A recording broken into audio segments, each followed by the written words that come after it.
Higala mga igsoon na nagkinahanglan gyud una natong makabot, una natong mabatunan ang kinabuhi sa atong Dios. Aron nga mahimong dili kawang ang tanang butang na atong makabot mga higala mga igsoon. Salamat mga karon nga kahigayunan, libre nagihatag sa atong Dios ang kinabuhing walay katapusan.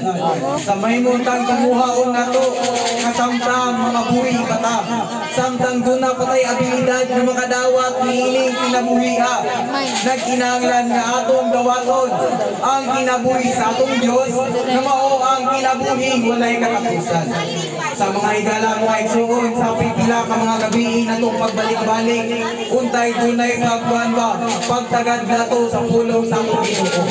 Unta dunay mga pagmatuto sa atong sulod, dunay pagtandog mga higala mga igsoon, kaunta madawat nato sa utang mga buhi pata, kining kaluwasan, kining kinabuhi sa atong Dios.